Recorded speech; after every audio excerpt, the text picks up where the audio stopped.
لننشر الخير في الكون. الحمد لله نحمده ونستعينه ونستغفره ونؤمن به ونتوكل عليه ونعوذ بالله من شرور أنفسنا ومن سيئات أعمالنا من يهده الله فلا مضل له ومن يضلله فلا هادي له ونشهد أن لا إله إلا الله وحده لا شريك له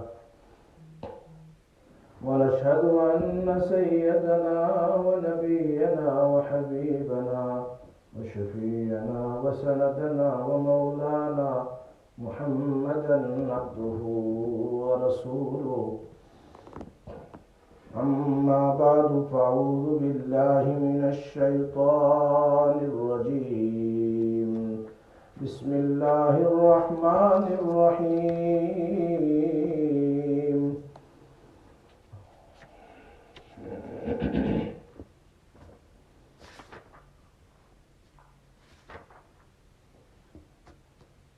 والكاظمين الغيظ والعافين عن الناس والله يحب المحسنين. وعن أنس رضي الله تعالى عنه قال كان رسول الله صلى الله عليه وسلم أحسن الناس خلقا رواه البخاري ومسلم. صدق الله العلي العظيم وصدق رسوله النبي الأمي الحبيب الكريم ونحن على ذلك لمن الشاهدين والشاكرين والحمد لله رب العالمين. سامعین اور مدرسے میں بیٹھ کر سننے والی میری محترمہ مائیں اور بہنیں سامعات، عام طور پر لوگوں میں طلب ہو سننے کی، دین کی بات سننے کی لوگوں میں طلب ہو تو اللہ تبارک و تعالی دل میں بات ڈال دیتا ہے. دراصل مخاطب جو ہوتے ہیں ان کا اثر، مخاطبین کا جو اثر ہوتا ہے، یعنی سامنے والے جو ہوتے ہیں ان کا اثر ہوتا ہے، وہ متکلم بولنے والے کے دل پر ہوتا ہے. یہ ہمیشہ یاد رکھیں، ورنہ پھر دل میں ایک قسم کا، یعنی جس کو عربی میں کہتے ہیں انقباض رہتا ہے، دل کے اندر میں بوجھ رہتا ہے. اگر سننے والے لوگ، اسپیشلی آج ایوری وینسڈے پروگرام میں سننے والی میرے مائیں اور بہنیں اگر طلب لے کر آئے گی، دین کی طلب لے کر آئے گی، تو اللہ کی طرف سے اللہ تبارک و تعالی مضمون کو دل پر ڈال دیتا ہے اور مخاطبین کی ضرورت کے مطابق اللہ تبارک و تعالی بات کہلوا دیتا ہے. حضرت جی مولانا یعقوب صاحب نانوتوی رحمۃ اللہ علیہ ایک بزرگ کے پاس، یہ حضرت مولانا تھانوی رحمۃ اللہ علیہ کے استاد ہیں، بہت بڑے عالم تھے. یہ ایک بزرگ کے پاس جاتے تھے حیدرآباد. اس بزرگ کا نام ہے شاہ کلیمی صاحب رحمۃ اللہ علیہ، انتقال کر گئے. اس زمانے میں بہت بڑے تھے اور بے شمار ان کے مریدین تھے. تو ان کے ایک مرید جو تھے وہ حیدرآباد میں تھے، وہ پولیسوں کے افسر تھے، بہت بڑے پولیس تھے، یعنی پولیسوں کے بھی سردار تھے. اس کی بیوی کا انتقال ہوا تو حضرت یعنی مرشد نے، شیخ نے ایک تعزیتی خط لکھا. تعزیت کا جو نامہ ہوتا ہے، خط ہوتا ہے، اس میں کچھ باتیں لکھی جاتی ہے کہ بھائی موت تو سب کو آنی ہے، دنیا سے جانا ہی جانا ہے، اس میں پریشان ہونے کی ضرورت نہیں ہے، اللہ کو راضی کرے، صبر کرے، یہ سب باتیں بھی. تو اس پولیس افسر کو بہت برا لگا کہ انہوں نے مجھے ایسا کیوں کہا. یعنی چونکہ ایک تو وائف کا انتقال کا صدمہ تھا اور اوپر سے یوں کہا نا کہ وہ انتقال تو سب کا ہوتا ہے, اللہ کے نبی کا بھی ہوا, سب کو جانا ہی جانا ہے. کیوں حدیث میں آتا ہے, نبی اکرم صلی اللہ علیہ وسلم نے فرمایا الموت جسر یوصل الحبیب الی الحبیب. موت تو آنی آنی ہے, موت ایک برج ہے. اگر اللہ کو ملنا ہو تو سوائے موت کی اور کوئی راستہ نہیں ہے. یہ اللہ کے نبی فرماتے الموت جسر, موت ایک برج ہے, ادھر ایک آدمی ہے ادھر ہے, ملنا ہے تو برج کو کراس کرنا پڑے گا. اور ہماری برج ہے, ہماری قبر ہے.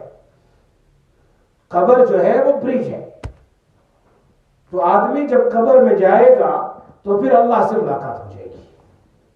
یوصل الحبیب الی الحبیب, حبیب کی حبیب سے ملاقات ہو جاتی ہے اور کوئی راستہ نہیں ہے. تو موت کا صدمہ کبھی ہوتا ہے, آدمی زبان سے کچھ برے الفاظ کہہ دیتا ہے. بخاری شریف میں ہے ایک عورت کے بیٹے کا انتقال ہو گیا مدینہ منورہ میں, اور وہ عورت اپنے بیٹے کی قبر پر کھڑی رو رہی تھی. She was crying by her son's grave, رو رہی تھی. اللہ کے نبی صلی اللہ علیہ وسلم کا وہاں سے گزر ہوا تو اس عورت سے کہا صبر کرو صبر کرو, کہا اور چلے گئے.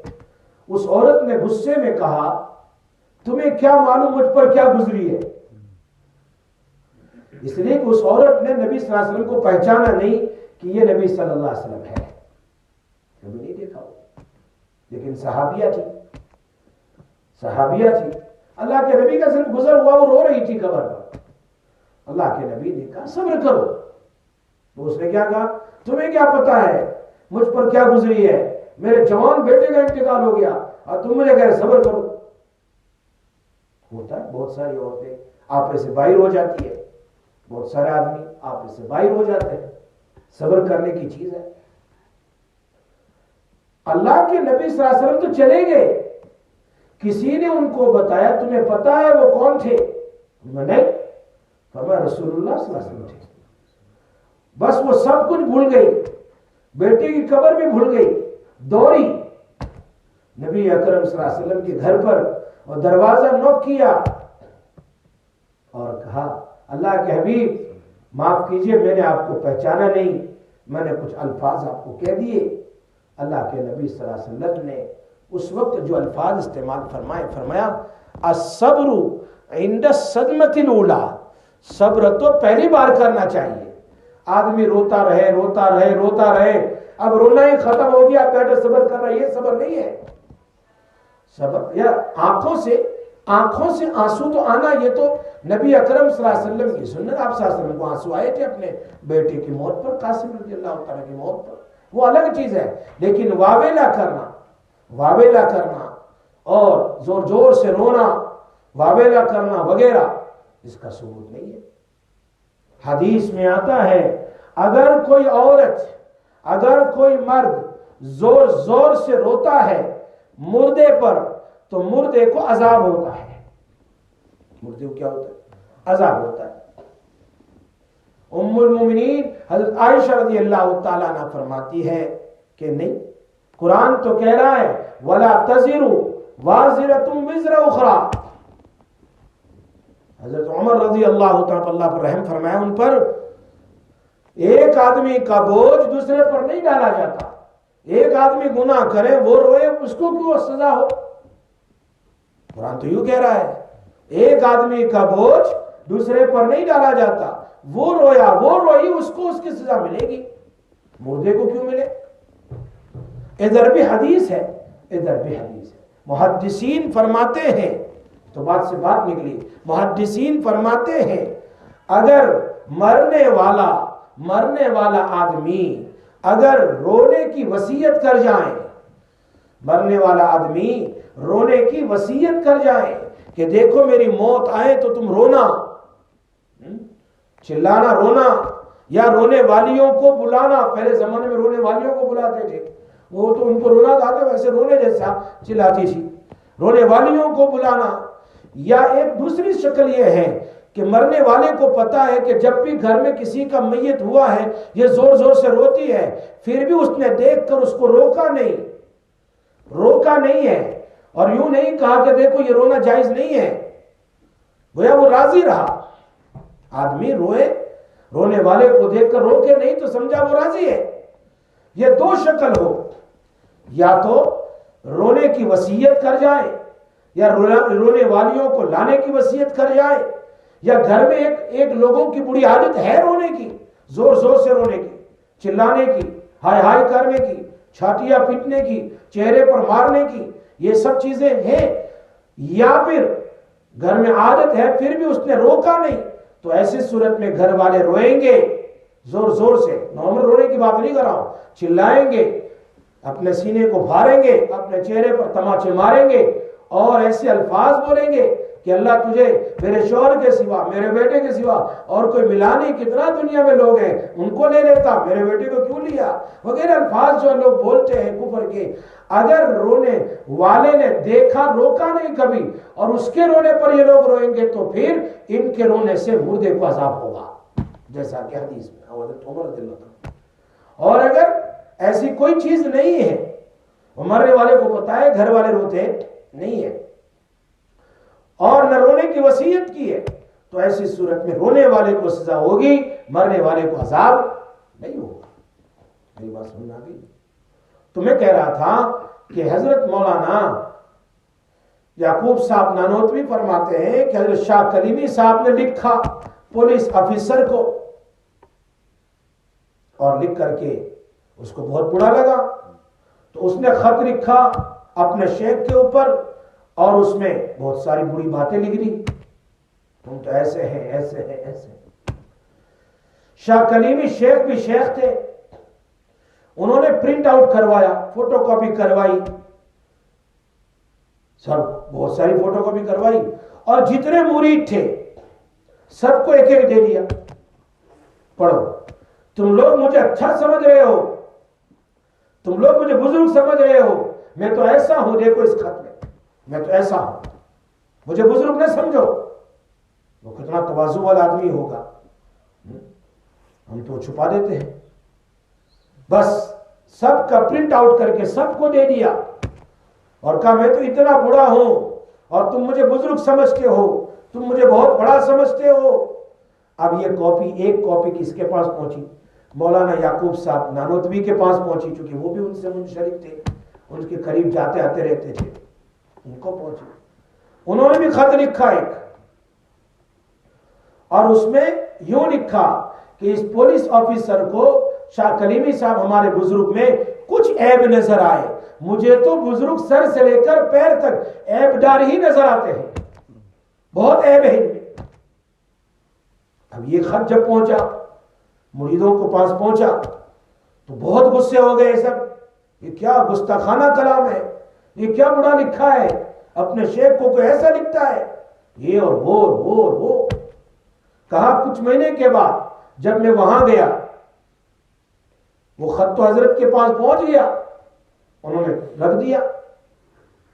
کچھ مہینے کے بعد میں حیدرآباد گیا، اتر پردیش سے، یو پی سے، تھانہ بھون سے گیا میں، دیوبند کی طرف سے، وہاں حیدرآباد دور ہے، میں گیا اور ظہر کی نماز میں نے پڑھی حضرت کے پیچھے، اور میں باہر، میرا ایک ساتھی ایک مرید جو تھا دوسرا حضرت کا، وہ مجھے ہاتھ پکڑ کر کے باہر لے گیا، کہا شرم نہیں آتی تم کو، تم نے ایسا لکھا ہے، حضرت کو ایسا لکھا ہے، گستاخانہ برا کلمہ استعمال، کیسا لکھا ہے آپ نے؟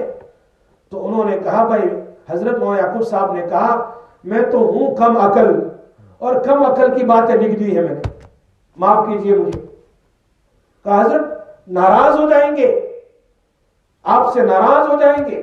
کہا حضرت مجھ سے ناراض ہو جائے no problem, but I am not going to get ناراض وتھ حضرت، میں تو حضرت کے ساتھ خوش ہوں، حضرت مجھ سے ناراض ہو جائے نو پرابلم۔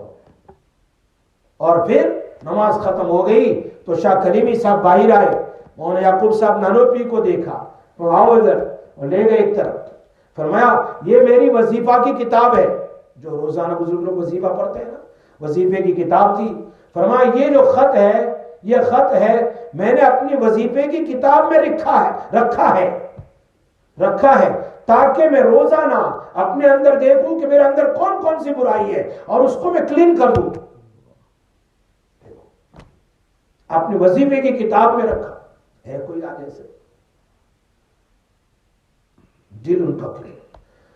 حضرت جی مولانا یعقوب صاحب نانوتوی رحمت اللہ علیہ فرماتے ہیں حضرت یہ میری بات نہیں ہے.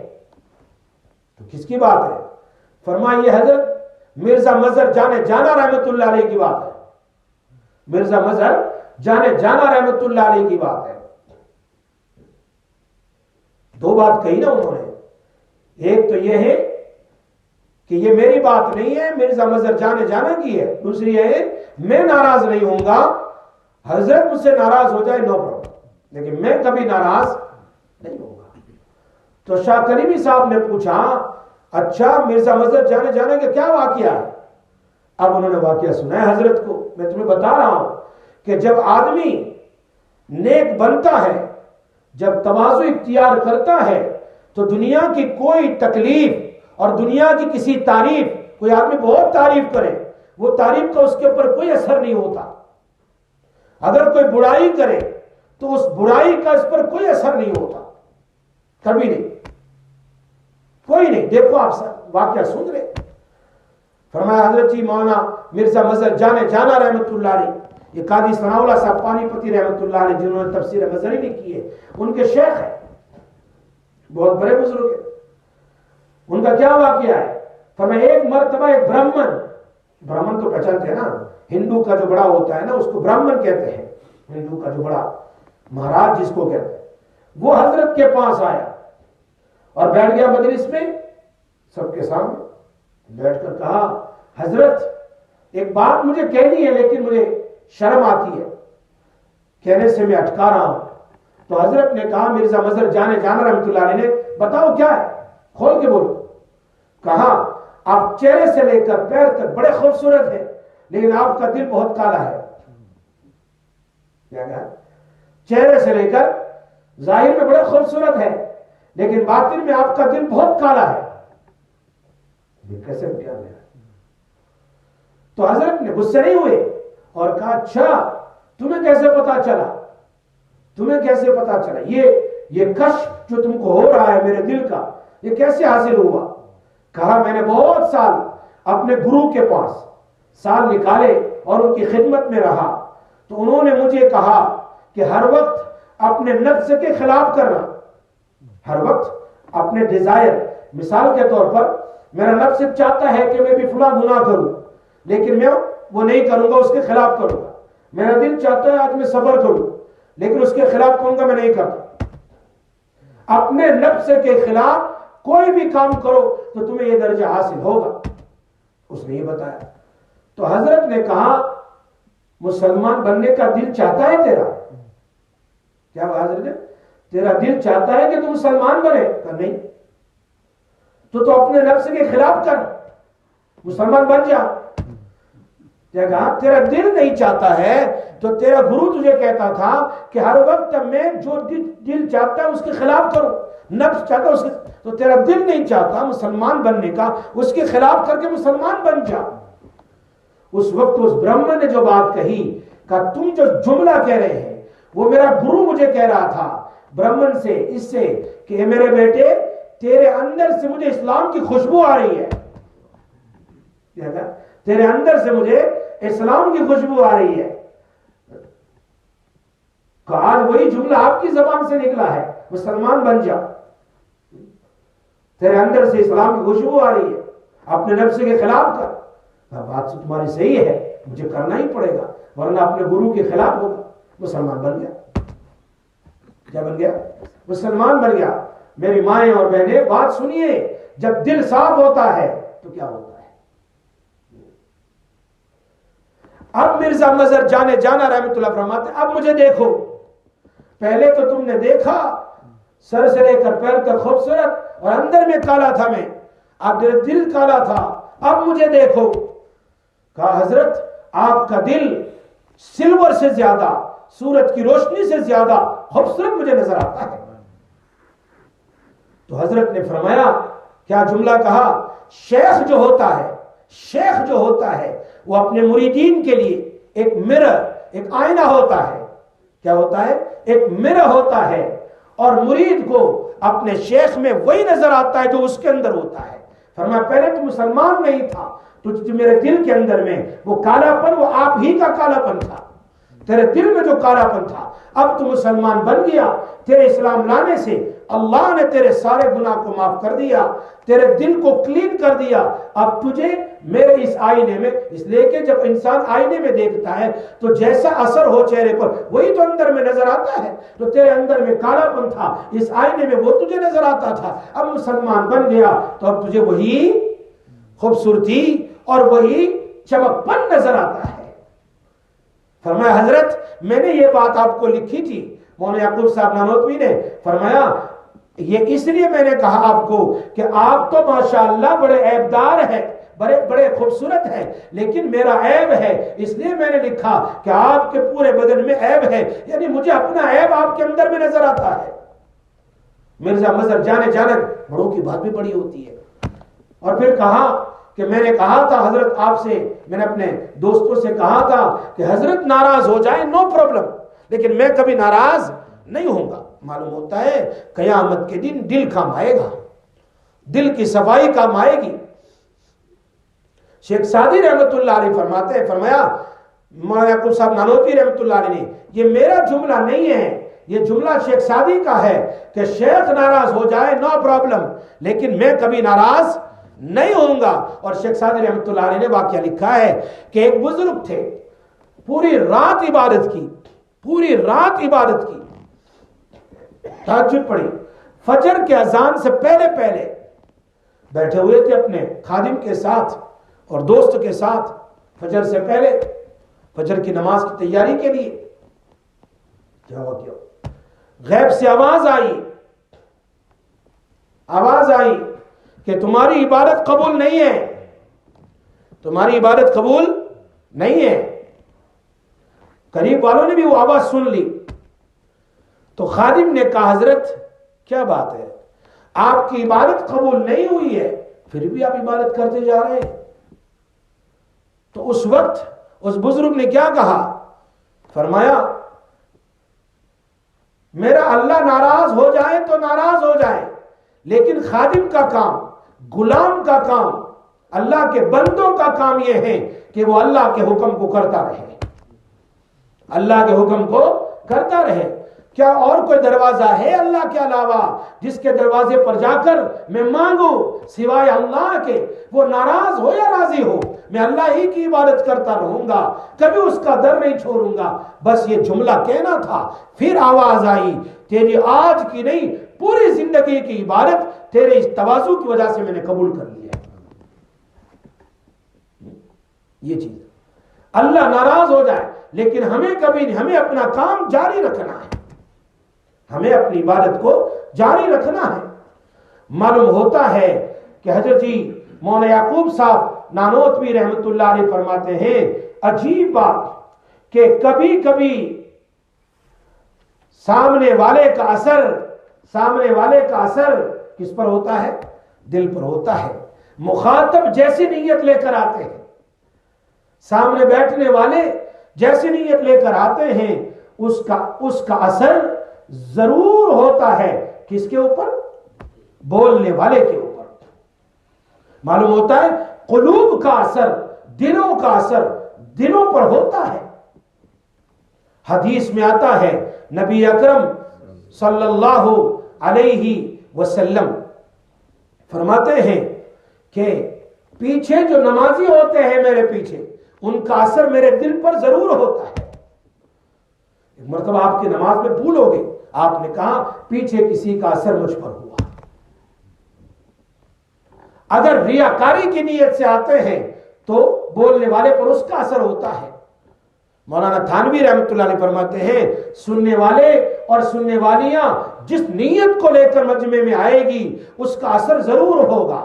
اگر ان کی نیت یہ ہے چلو کسی کی ملاقات ہو جائے، یا چلو ویسے ہی چلے جائیں، ویسے ہی پروارتے بیٹھے ہوئے ہیں چلو چلے جائیں، تو ایسی صورت میں کبھی بھی اس کے دل کے اوپر ہدایت کا نور نہیں آئے گا، ہدایت کی لہر اور ہوا نہیں لگے گی، لیکن ایک آدمی اور ایک عورت اور ایک مرد اس نیت سے مجمع میں جاتا ہے کہ میرے اللہ رسول کی بات سنتا ہوں اور اللہ مجھے ہدایت کی توفیق دے، تو حضرت فرماتے ہیں کہ اس مخاطب کے اوپر متکلم کا اثر پڑے گا اور اللہ تعالیٰ اس کو ہدایت کے اللہ تعالیٰ کی طرف سے اس کے لیے ہدایت کے فیصلے ہوں گے۔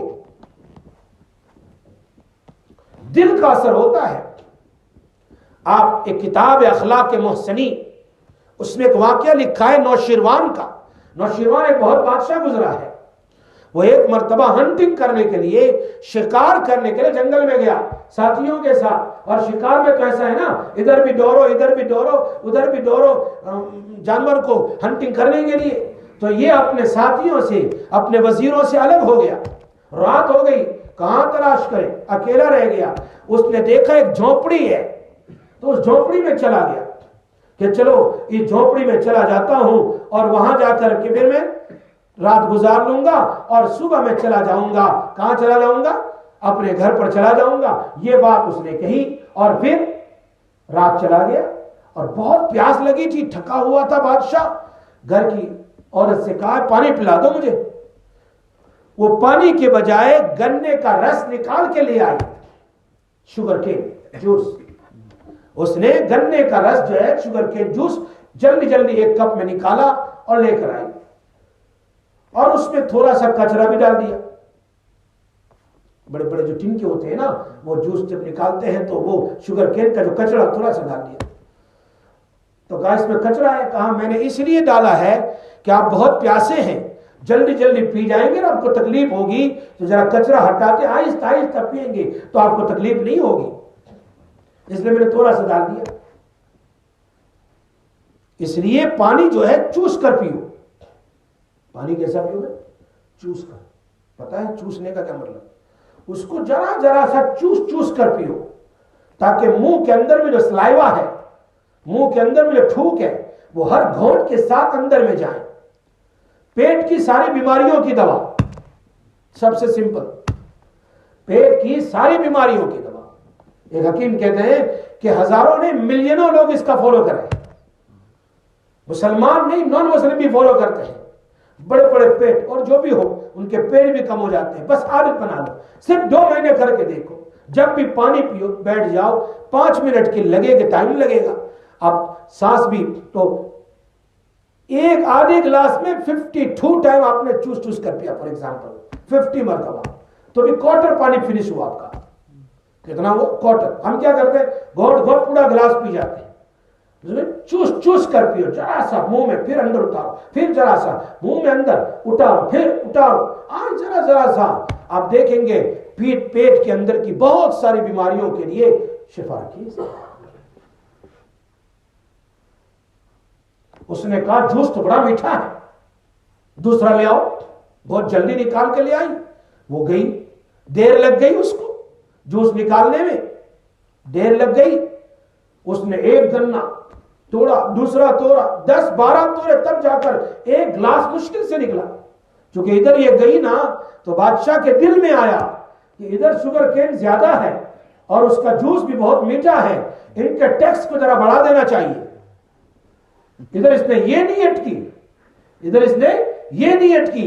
اس کے دل کا اثر، اس کی نیت کا اثر اس گنے پر کیسا ہوا کہ دیکھو، پہلے ایک گنے سے جوس نکلا، اب 10-12 گنے گئے، پھر بھی ایک گلاس مشکل سے نکالا۔ وہ جب لے کر آئی تو کہا بہت دیر لگ گئی۔ اس لڑکی نے کہا لگتا ایسا ہے، بہت ٹائم لگا اور بہت ساری مجھے شوگر کین کو کاٹنا پڑا، لگتا ایسا ہے بادشاہ کے دل میں کچھ کھوٹ آ گئی ہے۔ اس نے کیا کہا؟ بادشاہ کی نیت میں کچھ کھوٹ آ گئی ہے، بادشاہ کی نیت بدل چکی ہے۔ تو اس نے دل میں کہا بات تو صحیح ہے، پی لیا، کہا ایک اور گلاس لے آؤ۔ اب یہ جیسی گئی تو تیسری مرتبہ اس نے دل میں کہا نہیں چلو یار، ان کا جو ٹیکس ہے وہی باقی رکھو، زیادہ نہیں کریں گے۔ وہ گئی، ایک شوگر کین سے پھر ایک گلاس نکال کے جلدی سے لیا۔ معلوم ہوتا ہے دلوں کا اثر دلوں پر پڑتا ہے، اور دلوں کا اثر دلوں پر نہیں چیزوں پر بھی پڑتا ہے، یہاں تک کہ جانوروں پر بھی پڑتا ہے۔ اسی لیے علماء فرماتے ہیں جب کوئی آدمی گناہ کرتا ہے تو اس کا اثر صرف اس کی بچوں پر نہیں، اس کی اولاد پر نہیں، اس کے جانور پر بھی پڑتا ہے۔ عبداللہ بن مبارک فرماتے ہیں جب میں جاتا تھا تو میرا اونٹ بہت کوڑتا تھا، میرا گھوڑا یا اونٹ جو ہے بہت زیادہ مستی کرتا تھا، تو کہا کہ میں نے کچھ خراب کام کیا ہے بھائی، اس کا اثر میرے جانور پر بھی پڑا ہے۔ دلوں کا اثر دلوں پر پڑتا ہے، اس لیے دلوں میں سب سے، اسی لیے ہے نا میں مثال دیا کرتا ہوں، بہت اچھی مثال ہے کہ تعریف، اللہ کے نبی خود فرماتے انہ لیغان علی قلبی، تم لوگوں کا اثر میرے دل پر ہوتا ہے نا، اس لیے میں روزانہ 70 مرتبہ استغفار کرتا ہوں۔ اللہ کے نبی فرماتے ہیں 70 مرتبہ استغفار فرماتا ہوں۔ تعریف کس کی ہوتی ہے؟ تعریف اندر کی چیز کی ہوتی ہے، دل کی۔ سامنے چہرہ کی کیا تعریف ہے، دل کیسا ہے اس کو دیکھو۔ بھائی آپ نے دیکھا ہوگا بادام کے اوپر جو ہے وہ مغز اندر میں ہوتا ہے، اوپر تو چھلکا ہے، خوبصورت چھلکا دیکھ کر آپ اس کی تعریف کرنے لگے تو کوئی فائدہ نہیں ہے۔ جب اس کو توڑیں گے اندر سے بادام نکلے گی، وہ بادام میٹھی یا کڑوی ہے، تب جا کر بادام کی تعریف ہوتی ہے۔ انسان کو خوبصورت ہوتا ہے، کالا ہوتا ہے، براؤن ہوتا ہے، جو بھی ہو، لیکن اندر کی چیز ہے جس کو اللہ، ایک آدمی کے یہاں بڑا لفافہ آ گیا، آ رہا ہے زبردست لفافہ ہے، ارے لفافہ کھول کر اندر کیا ہے اس کی تعریف ہوتی ہے، باہر کی تعریف نہیں ہوتی ہے۔ ہاں اللہ کہہ رہے ہیں قرآن کریم میں اسی کی طرف اشارہ فرمایا، اچھے اچھے کپڑے، بڑی داڑھی، ٹوپی، لہیب شہیب، اور لگتا جیسے بہت بڑا بزرگ ہے، اس کی کوئی تعریف نہیں ہے۔ تعریف تو اس وقت ہوگی افلا یعلم اذا بعثر ما فی القبور وحصل ما فی الصدور، جب قیامت کا دن ہوگا، تمہیں قبر کے اندر سے نکالا جائے گا تو تمہارے دل میں جو ہوگا وہ ظاہر ہو جائے گا، تو اس وقت پتہ چلے گا دل کیسا ہے تمہارا۔ یوم لا ينفع مال ولا بنون الا من اتى الله بقلب سلیم۔ اسی لیے اگر دل کے اندر میں خوف خدا ہو تو ایک آیت بھی اس کے لیے قرآن کی کافی ہے، ایک آیت بھی کافی ہے، ایک آیت بھی اس کے لیے کافی ہے، دوسری آیت کی ضرورت نہیں ہے۔ فضیل بن عیاض رحمۃ اللہ علیہ چور نہیں تھے، ڈاکو تھے۔ چور الگ ہے، چور رات میں چوری کرتا ہے چھپ کر، ڈاکو دن میں ڈاکہ ڈالتا ہے۔ ڈاکو الگ ہوتا ہے، چور الگ ہوتا ہے۔ اب تو چوری بند ہو گئی، عام طور پر ڈاکہ ہی زیادہ رہتا ہے، راستے میں کھڑے کر کے چوری کر لیتے ہیں، ڈاکہ ڈال دیتے ہیں۔ تو فضیل بن عیاض ڈاکو تھے، چور نہیں تھے۔ سامنے سے کہتے تھے آج ہم تیرے گھر پر آئیں گے، آج فلاں گھر پر جائیں گے۔ ایک مرتبہ چوری کرنے کے لیے گئے تو شام کا وقت تھا، اس گھر کا آدمی نماز پڑھ رہا تھا، عشاء کے بعد تہجد، اور اس نے قرآن کی آیت پڑھی، الم یأن للذین آمنوا ان تخشع قلوبہم لذکر اللہ، کیا ابھی تمہارے لیے اللہ کا ذکر سن کر بھی ڈرنے کا وقت نہیں آیا؟ یہ آیت سنی، اس نے اسی وقت نیت کر لی، اللہ اب وقت آ گیا، الان ابھی میرا وقت آ گیا، اب میں ڈر گیا اللہ تجھ سے، اب نہیں، چوری چھوڑ دی، ڈکیتی چھوڑ دی، سارے لوگوں کے پیسے واپس کر دیے۔ وقت کے ہمارے قادریہ سلسلہ کے بہت بڑے ولی بنے ہیں۔ قادریہ سلسلہ حضرت شیخ عبد القادر جیلانی کے سلسلے کے اندر میں سب سے بڑے ولی فضیل بن عیاض ہے۔ کہاں ڈاکو تھے، کہاں نیت دل بدلنے سے اللہ پاک نے کہاں ان کو پہنچا دیا۔ اس لیے میری مائیں اور بہنیں، سب سے بڑی بات یہ ہے والکاظمین الغیظ والعافین عن الناس، آدمی کیا کرے، اپنے غصے کو پی جائیں، معاف کر دیں، اور معاف کرنے کا یہ آدمی کیا رکھے، اپنے اندر میں ہر وقت عادت رکھے۔ اسی لیے نبی اکرم صلی اللہ علیہ وسلم بیان فرمایا کہ احسن الناس، تم میں سے اچھا آدمی کون ہے، خلقا، سب سے زیادہ اچھے اخلاق کا، جس کے اخلاق اچھے ہو، نماز سب پڑھتے، روزے سب رکھتے ہیں، لیکن اندر کی مایا اگر بنی ہوئی ہو تو یہ ہر وقت تواضع والا، عاجزی والا، نہ حسد، نہ بغض، نہ کینہ، بلکہ ویلکم، سلام، کلام، ہر ایک کی خدمت، مدد، یہ چیزیں ہیں اللہ۔ اور یہ کیسے حاصل ہوگی؟ جیسے میں نے لاسٹ جمعہ کو کہا تھا کہ حلال کھانا کھانے سے۔ کیسے بھائی؟ حلال، سارے فرائض کے بعد سب سے بڑا فریضہ کیا ہے؟ حلال کھانا کھانا ہے۔ جیسا کہ میں نے جمعہ کو بھی بڑی تفصیل سے اس پر گفتگو کی کہ حلال کھانے کا اثر دل پر کیسا پڑتا ہے کہ 40 دن تک ہماری نماز عبادت قبول نہیں ہوتی، اللہ پاک ہم سب کو عمل کی توفیق عطا فرمائے. انشاءاللہ اب تو غالباً 9 مارچ کو انشاءاللہ نیکسٹ بیان ہوگا. 9 مارچ کو بیان ہوگا. میرا سفر ہے ہندوستان کا، دعا فرمائے اللہ تعالیٰ میرے سفر کو آسان فرمائے، اللہ خیر و خیریت کے ساتھ ہم سب کو لے جائیں، اللہ پاک آسانی کے معاملہ فرمائے. اللهم صل على سيدنا مولانا محمد وعلى آل سيدنا مولانا محمد وبارك وسلم يا ارحم الراحمين يا ذا الجلال والاكرام يا حنان يا منان يا بديع السماوات والارض. اللہ ہم سب کے گناہوں کو معاف فرما، اللہ ہم پر رحم فرما، اللہ ہماری پریشانیوں کو دور فرما، اللہ ہماری مشکلوں کو آسان فرما. دور دور سے لوگ آئے اللہ سب کو قبول فرما، دور دور سے لوگ آئے ہیں سب کو قبول فرما، سب کو عافیت نصیب فرما، سب کو صحت اور سکون نصیب فرما، سب کی اولادوں کو آنکھوں کی ٹھنڈک بنا، حافظ قرآن بنا. جن کی اولاد کو اولاد نہیں ہوئی اولاد صالح نصیب فرما، اور اولاد والوں کی اولاد کو آنکھوں کی ٹھنڈک بنا. اللہ ہمارے درس کو قبول فرما، درس میں شریک ہونے والے اور ہونے والیاں میری مائیں اور بہنیں سب کو قبول فرما. اللہ بیماروں کو شفا عطا فرما، جو بھی بیمار ہو اس مجمع میں سب کو شفا عطا فرما، جو گھروں میں ہسپتال میں اللہ سب کو شفا عطا فرما. ہمارے عبدالقیوم چاچا صاحب کا کل شام میں انتقال ہوا ہے، آج ان کی جنازے کی نماز ہے 1 بجے مسجد بلال میں. اللہ تعالیٰ ان کی بار بار مغفرت فرما، اے اللہ ان کی قبر کو جنت کا باغ بنا، ان کی ہر حسنات کو قبول فرما، سیئات کو اللہ تعالیٰ تو معاف فرما. یا اللہ ان کے پسماندگان کو صبر جمیل نصیب فرما. یا اللہ ہم سب کی مغفرت فرما، ہم سب کو ایمان پر قائم دائم فرما اور ایمان کی موت نصیب فرما. وصلی اللہ تعالیٰ علی سیدنا محمد وآلہ وسلم.